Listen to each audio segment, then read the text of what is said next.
भगवान बुद्ध की धरती पर मैं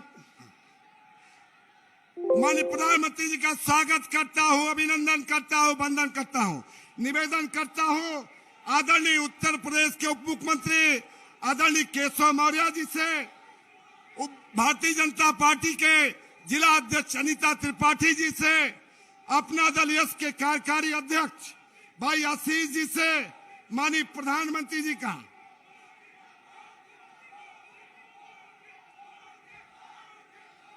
स्वागत करें।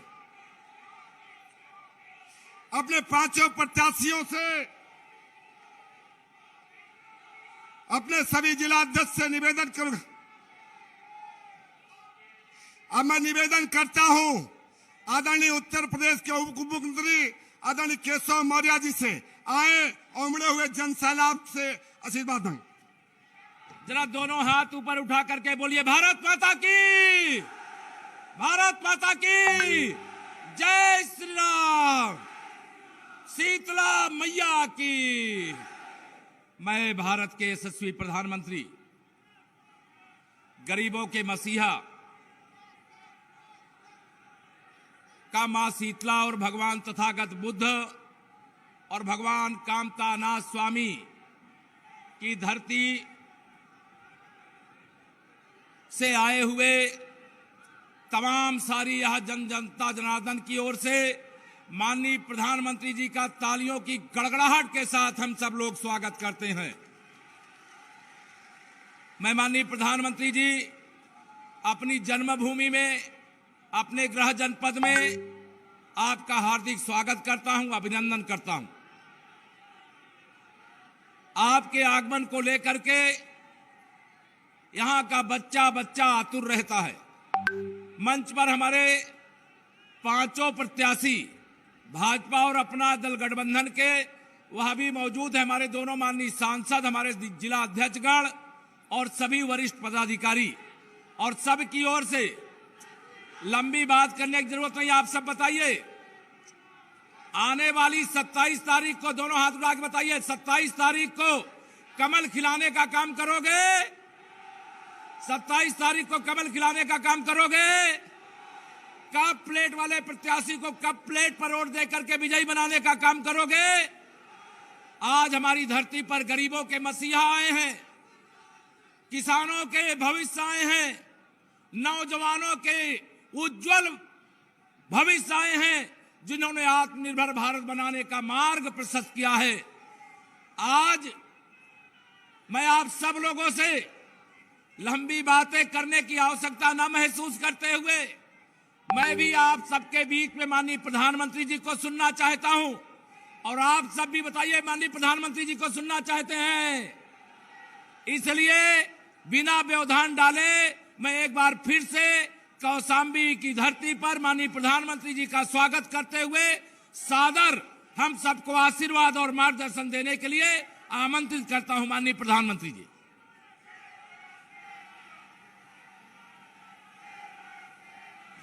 मैं निवेदन करता हूं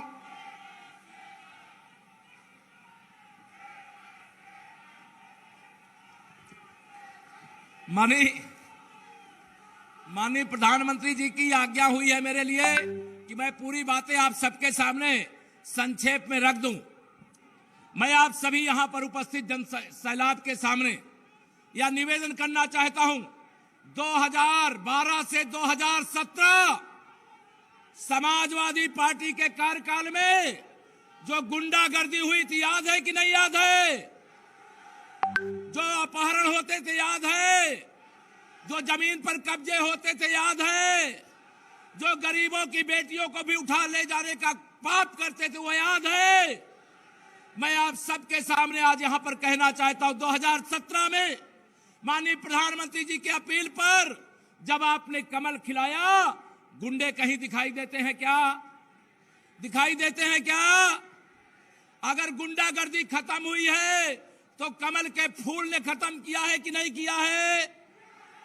माननीय प्रधानमंत्री जी के मार्गदर्शन में, आदरणीय योगी आदित्यनाथ जी के नेतृत्व में हम सब लोगों ने 5 साल तक उत्तर प्रदेश में जो काम किया है, उससे आप खुश हो कि नहीं खुश हो? बताओ, खुश हो कि नहीं खुश हो? आप सबसे मैं यहां पर यह अपील करना चाहता हूं, ये 5 साल तो माननीय प्रधानमंत्री जी के मार्गदर्शन में आपने ट्रेलर देखा है, असली पिक्चर तो 10 मार्च 2022 के बाद दिखाने का काम फिर एक बार भाजपा गठबंधन की सरकार करेगी। मैं आप सबके सामने यहां पर यह भी पूछना चाहूंगा, आप बताइए 2017 से पहले बिजली कितने घंटे आती थी, याद है? कितने घंटे आती थी? अब कितने घंटे आती है? ट्रांसफार्मर जल जाता था तो बदलने के लिए बिना पैसा बदलता था क्या? आप सबके सामने मैं यहां पर यही कहने के लिए आया हूं। वैसे मेरी भी इच्छा माननीय प्रधानमंत्री जी को सुनने की है। आप सब यहां पर एकत्र आए हैं, इतनी बड़ी संख्या में आए, चिलचिलाती हुई धूप में बैठे हैं। क्यों बैठे? आप यही चाहते हैं ना कि आप भी सुरक्षित रहें, आपकी आने वाली पीढ़ियां भी सुरक्षित रहे। चाहते हैं कि नहीं चाहते हैं? तो उसके लिए क्या करना होगा?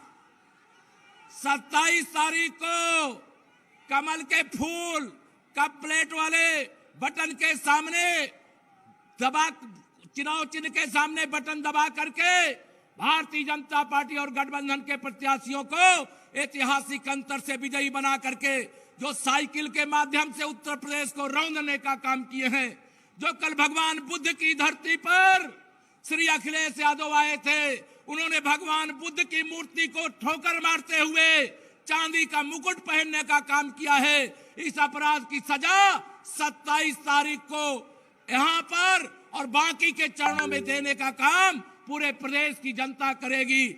श्री अखिलेश यादव जी, आपके समय बताओ, याद है सपाइयों का नारा क्या?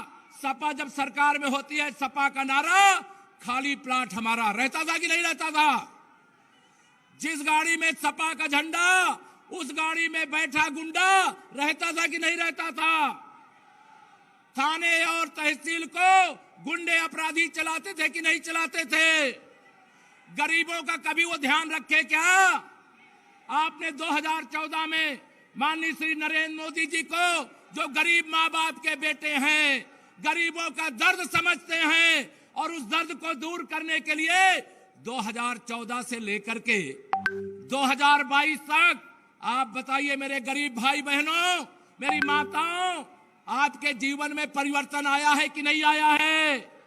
हाथ उठा के बताइए, माननीय प्रधानमंत्री जी को आया है कि नहीं आया है? माननीय प्रधानमंत्री जी जब से देश के प्रधानमंत्री बने हैं, मैं भी एक गरीब माँ बाप का बेटा हूं और गरीब का दुख क्या होता है वह मैं जानता हूं।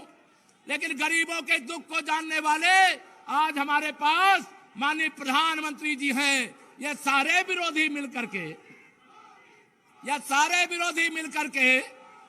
2022 में भाजपा को रोकना चाहते। रोक पाएंगे क्या? ये जोर से बताइए, रोक पाएंगे क्या? अब तो माननीय प्रधानमंत्री जी आ गए हैं। अब माननीय प्रधानमंत्री जी के आने के बाद साइकिल उड़ करके कहां जाएगी?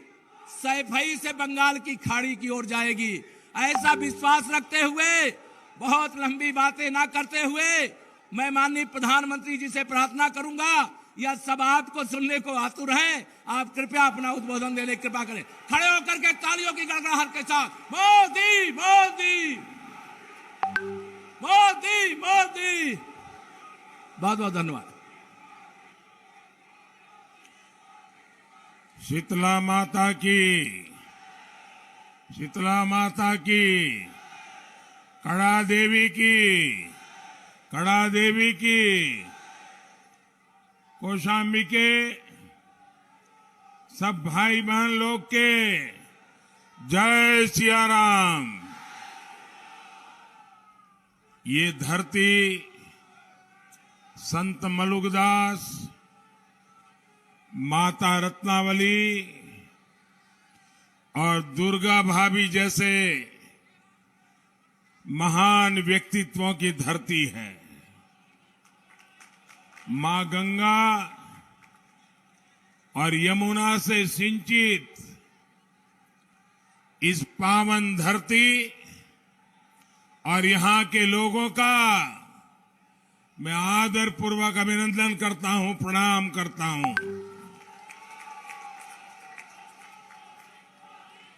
मुझे बताया गया कि और भी कई जिले हैं जो वर्चुअली आज हमारे इस कार्यक्रम में जुड़े हैं।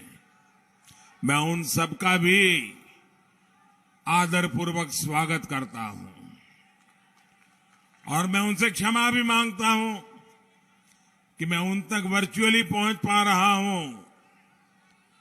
लेकिन भाइयों बहनों, ये जो नजारा मैं देख रहा हूं,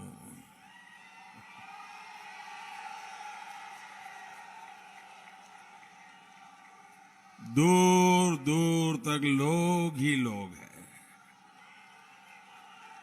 आपका ये प्यार, आपके ये आशीर्वाद हम सबकी बहुत बड़ी ताकत है। मैं आपका बहुत आभार व्यक्त करता हूं, इतनी बड़ी तादाद में आकर के आप आशीर्वाद दे रहे हैं। आज उत्तर प्रदेश में चौथे चरण का मतदान हो रहा है। यूपी की जनता भाजपा की जीत का चौका मारने के लिए, एनडीए की जीत का चौका मारने के लिए आगे बढ़ रही है। जो लोग सोचते हैं कि यूपी के लोग बट जाएंगे, उन्हें यूपी के लोग फिर जवाब देने के लिए आज पोलिंग बूथ पर लंबी लंबी कतार लगा करके खड़े हैं। भाइयों,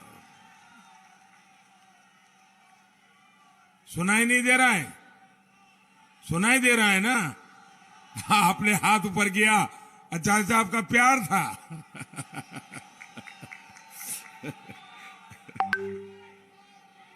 साथियों, कोई भी देश हो, कोई भी प्रदेश हो, अगर उसे आगे बढ़ना है तो लोगों को एकजुट होना ही होता है। भारत के तेज विकास के लिए, यूपी के तेज विकास के लिए हम सभी का एकजुट बने रहना, ये हमारे उज्जवल भविष्य के लिए बहुत जरूरी है। भाइयों बहनों, कौशाम्बी में शक्तिपीठ शीतला माता का धाम है, राम वनगमन मार्ग है, प्रभासगिरी पर्वत है, महात्मा बुद्ध का चातुर्मासा स्थान है। कौशाम्बी महाभारत, रामायण, पुराणों तक में प्रसिद्ध नगरी है। लेकिन गौर परिवारवादियों के राज में कौशाम्बी को विकास के लिए तरसा दिया गया। ये हमारी डबल इंजन की सरकार है जो पूरी ईमानदारी से कौशाम्बी के विकास में जी जान से जुटी है। हमारी सरकार गांव गांव तक सड़क पहुंचा रही है, सड़कों को चौड़ा कर रही है, गंगा और यमुना नदी पर बने पुल और कौशाम्बी में कई जगहों पर बने ओवरब्रिज, अंडरपास हमारे प्रयासों का प्रमाण है। कौशाम्बी को बौद्ध सर्किट से जोड़ने का काम भी हमारी सरकार ने ही किया है। कौशाम्बी में ही राम वन गमन पथ योजना, उसका काम भी तेजी से चल रहा है। सैरा रेलवे क्रॉसिंग पर बने ओवरब्रिज को महाराजा बिजली पासी के नाम पर रखा गया है। हम कौशाम्बी समेत पूरे प्रदेश की समृद्धि, प्रगति और संस्कृति के लिए काम कर रहे हैं। भाइयों और बहनों, आज जब मैं यहां आ रहा था तो स्वाभाविक था हमारे पुराने मित्र स्वर्गीय सोनेलाल पटेल जी की भी याद आ रही थी। मुझे याद है जब मैं मुख्यमंत्री था तो जब भी गुजरात आते थे हमेशा उनसे मिलने का अवसर मिलता था। वे अमूल डेयरी में रुचि लेते थे, कोऑपरेटिव डेयरी में रुचि लेते थे। उन्हें अपना पूरा जीवन गरीब, शोषित, पिछड़े, दलित वर्ग के कल्याण में लगा दिया। साथियों, आज हम सुविधा के साथ आपकी आकांक्षाओं की पूर्ति के लिए भी काम कर रहे हैं। यहां के पीतल, कांसे के उत्पादों को बर्बाद कर दिया गया था। अब हम तेजी से इसे पहचान दिलाने में जुटे हैं। वन डिस्ट्रिक्ट वन प्रोडक्ट योजना की वजह से यहां के केले की पहचान अब पूरे देश में बन रही है।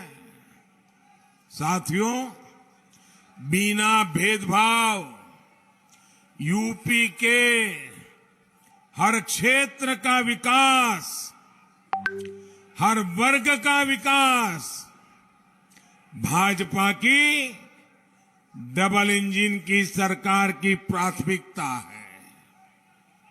हम गरीब की छोटी से छोटी जरूरतों को पूरा करने में दिन रात जुटे हुए हैं। गरीब के पास पक्का घर हो, घर में नल हो, नल में जल हो, एलईडी बल्ब का उजाला हो, उज्ज्वला का गैस कनेक्शन हो, शौचालय हो, हमारी सरकार इसे सुनिश्चित कराने में जुटी है। गरीब को इलाज में दिक्कत ना हो, इसके लिए उसे आयुष्मान कार्ड दिया जा रहा है। गरीब दुकानदारों को, खेत मजदूरों को, रेहड़ी पटरी वालों को पेंशन के लिए भी योजनाएं शुरू की गई हैं। पीएम किसान योजना के तहत कौशाम्बी के 2 लाख से ज्यादा किसानों के खाते में 350 करोड़ रुपए सीधे किसानों के खाते में जमा किए हैं। साथियों, इस कोरोना काल में आपने देख लिया है कि जब गरीब का दर्द दिल में होता है तो सरकार कैसे गरीबों के लिए काम करती है। हमारी सरकार पिछले 2 साल से यूपी के 15 करोड़ लोगों को मुफ्त राशन दे रही है। जिस राशन की उसने कभी कल्पना भी नहीं की थी, उसका दाना दाना आज उस गरीब तक पहुंच रहा है। सरकारी राशन की दुकानों का पहले क्या हाल रहा है, ये आप मुझसे भी ज्यादा जानते हैं। और कोरोना के समय सब कुछ ठीक कैसे चल रहा है, हर गरीब को राशन कैसे मिल रहा है, ये भी जानना बहुत जरूरी है। साथियों, इसके लिए आपको पुराने दिनों को, उनकी सरकार के समय यहां क्या हाल थे, उसको जरा मैं याद कराना चाहता हूं। पहले की सरकारों में राशन की दुकानों से गरीब के लिए भेजा गया अनाज राशन माफिया के पास पहुंच जाता था। दुकान के सामने कब राशन बांटने की तारीख लिखी गई, कब राशन खत्म हो गया, ये गरीब को पता ही नहीं चलता था। गौर परिवारवादियों के दलाल गरीब का राशन उसे भी लूट लेते थे। यहां तक कि उनके मंत्री, उनके सांसद, उनके विधायक, ये सारे परिवारवादी टोलियां ये गरीबों का राशन लूटने में शामिल रहते थे। भाजपा सरकार ने गौर परिवारवादियों के इन सारे खेलों का भी द एंड कर दिया है। साथियों, गरीब तक राशन पहुंचाने के लिए हमने टेक्नोलॉजी का भरपूर इस्तेमाल किया। हमने 80,000 राशन की दुकानों पर ई-पॉस मशीनें लगा दी। हमने बायोमेट्रिक तकनीक के जरिए ये सुनिश्चित किया कि राशन उसी को मिले जो उसका हकदार है। एक और बड़ा काम किया गया राशन कार्ड को लेकर के। पहले एक जगह का राशन कार्ड होल्डर दूसरी जगह राशन नहीं ले सकता था। इसलिए भाजपा सरकार ने राशन कार्ड को पोर्टेबल बनाया। ये सुविधा गरीब को दी कि वो किसी भी राशन की दुकान से अनाज ले सके। वो उत्तर प्रदेश में है तो भी ले सकेगा, वो मुंबई जाएगा तो भी ले सकेगा, वो तमिलनाडु जाएगा तो भी ले सकेगा, वो मध्य प्रदेश जाएगा तो भी ले सकेगा, वो अहमदाबाद जाएगा तो भी ले सकेगा, ताकि गरीब को तकलीफ न हो। इसलिए हमने one nation one ration card की सुविधा ले आए। पूरे देश में हमने यही व्यवस्था लागू कर दी है। अब कौशाम्बी का कोई व्यक्ति देश में कहीं पर भी जाकर अपने राशन कार्ड का इस्तेमाल कर सकता है। साथियों, कोरोना के इस काल में आपने कुछ मौसमी नेताओं को भी देखा है।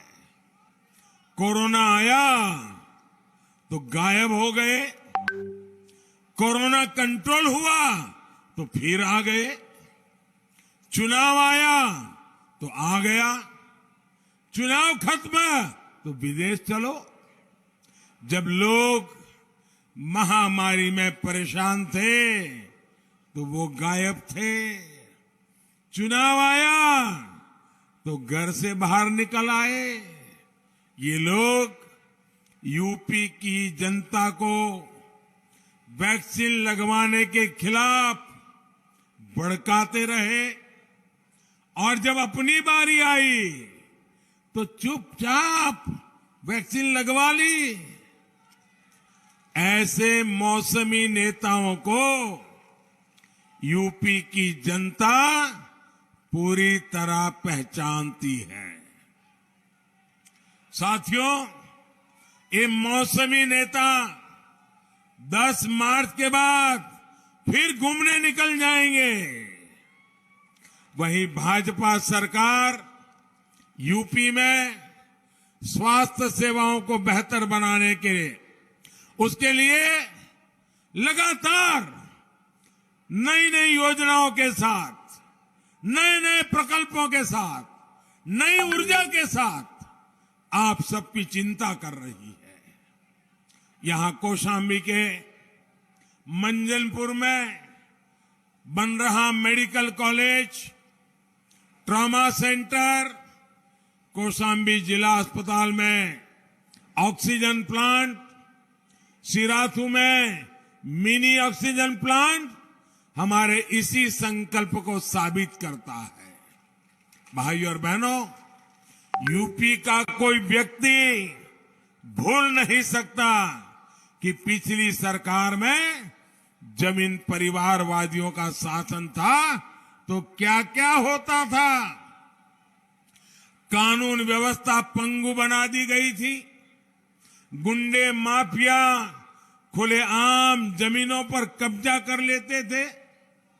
गुंडागिर्दी इतनी चरम पर थी कि बहन बेटियां घर से निकल भी नहीं पाती थी। और आज भाजपा सरकार की अनेकों योजनाओं से हमारी बेटियों का भविष्य संवर रहा है। वो शासन करने के बजाय वो शासन नहीं, शोषण करते थे। हमने सेवा का रास्ता चुना है। वो अपने महल बनाते थे, हमने गरीबों के घर बनाए हैं। वो अपने खानदानी महोत्सव मनाते थे, हमने दीपोत्सव रंगोत्सव मनाए हैं। वो जाति पंथ इलाका देखकर नौकरी के नाम पर लूट मचाते थे। योगी जी की सरकार ने प्रदेश के 5 लाख युवाओं को बिना पक्षपात रोजगार दिया। उनके राज में कौशाम्बी में अवैध खनन को उद्योग बना दिया गया था। हम कौशाम्बी के प्रभातगिरी पर्वत, माता शीतला देवी के शक्तिपीठ की प्रतिष्ठा का गौरवगान करने वाले लोग हैं। उनके राज में कौशाम्बी को बिजली के लिए तरसा दिया गया था।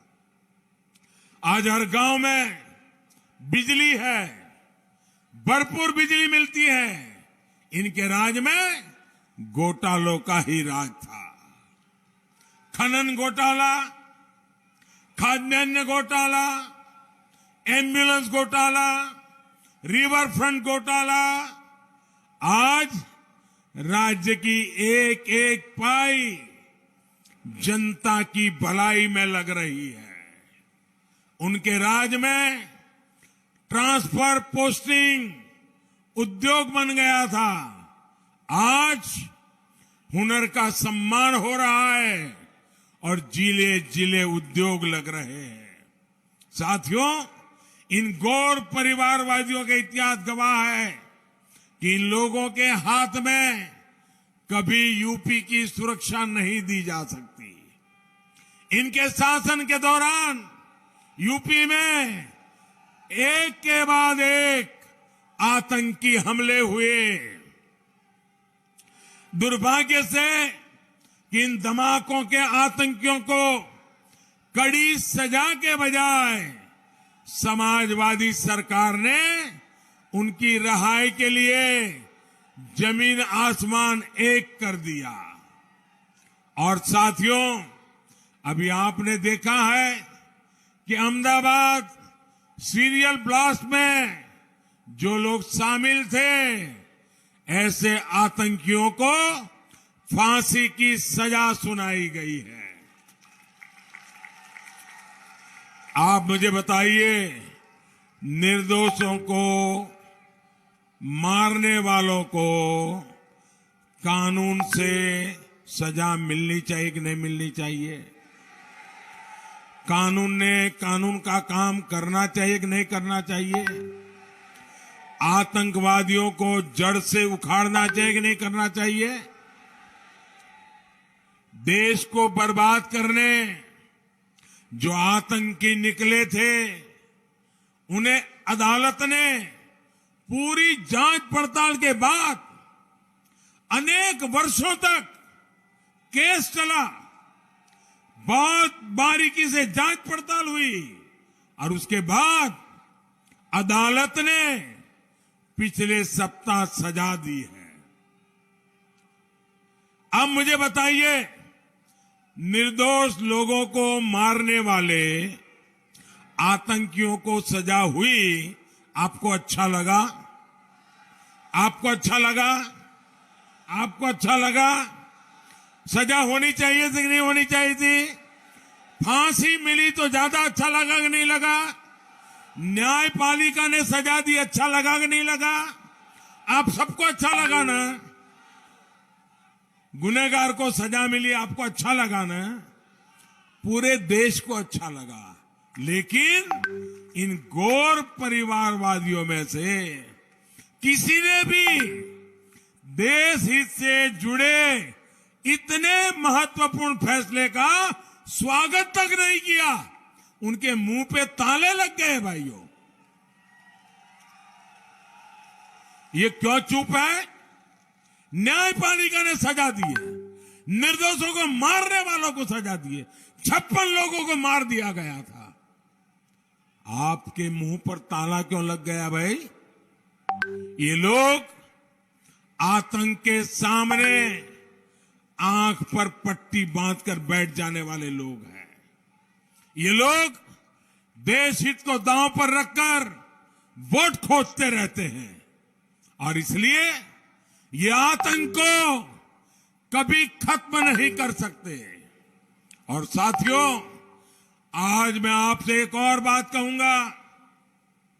इन लोगों को राष्ट्र के सम्मान से जुड़ी हर बात से दिक्कत है।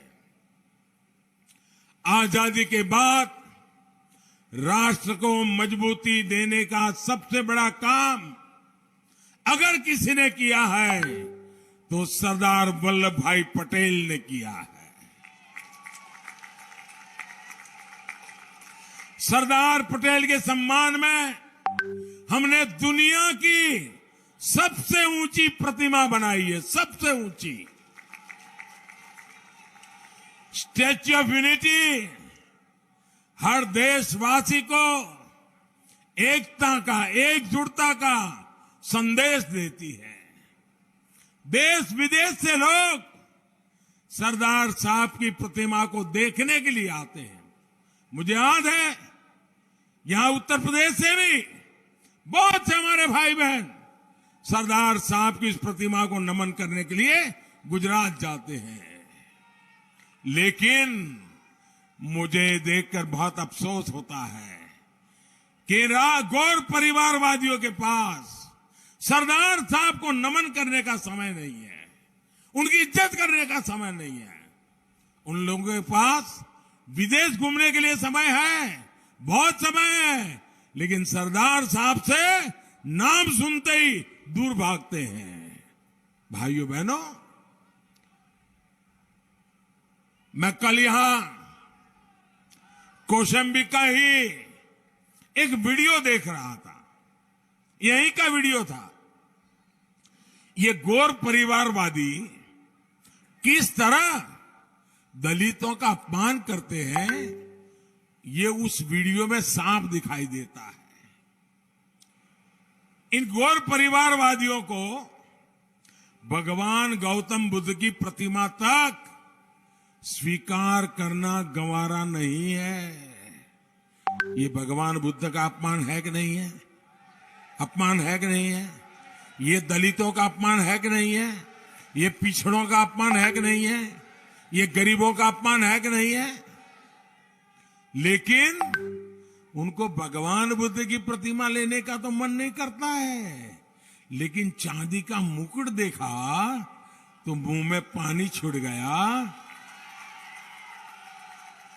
और चांदी का मोटर तो लपक लिया। ये लोग गौतम बुद्ध की इस धरती पर गरीबों का कभी कल्याण नहीं कर सकते। इन लोगों से आप सभी को बहुत सतर्क रहने की जरूरत है। साथियों, आप सभी सदस्यों के लिए, आपकी सेवा के लिए मुझे यूपी में डबल इंजन की सरकार आप अगर देंगे, और मुझे पक्का भरोसा है आप सरकार बनाने वाले हैं, फिर एक बार डबल इंजन की सरकार बनाने वाले। आपके लिए मेरे मन में जो सपने हैं, उन सपनों को पूरा करने के लिए आपके लिए मैंने जो संकल्प लिए हैं, उन संकल्पों को पूरा करने के लिए मुझे डबल इंजन की सरकार एक ऐसी ताकत देगी, देखते ही देखते आपके सपने मेरे संकल्प बन जाएंगे और उन संकल्पों को सिद्ध करने के लिए हम जी जान से जुड़ जाएंगे। और इसके लिए आपका एक एक वोट बहुत मूल्यवान है। आपको ज्यादा से ज्यादा संख्या में पोलिंग बूथ पर जाना है, बीजेपी को जिताना है। एनडीए में हमारे सहयोगियों, अपना दल और निषाद पार्टी के उम्मीदवारों को भी जिताना है। मेरा आग्रह है, पहले मतदान फिर दूसरा कोई काम। मेरी बात मानेंगे, मेरी बात मानेंगे, घर घर जाएंगे, मतदाताओं को मिलेंगे, हर घर जाकर के सबको मेरा प्रणाम पहुंचाएगा, उनको मेरा नमस्ते कहिएगा, पक्का कहेंगे ना? उनको कहिए मोदी जी आए थे, आपके लिए प्रणाम भेजा है, बताएंगे? और उनके आशीर्वाद चाहिए मुझे, हर गरीब का आशीर्वाद चाहिए, हर माता बहन का आशीर्वाद चाहिए, हर बहन बेटी का आशीर्वाद चाहिए।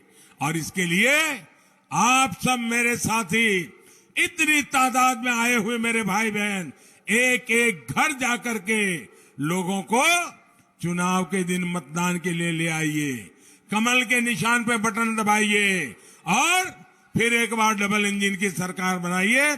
मेरे साथ बोलिए, भारत माता की, भारत माता की, भारत माता की। बहुत बहुत धन्यवाद।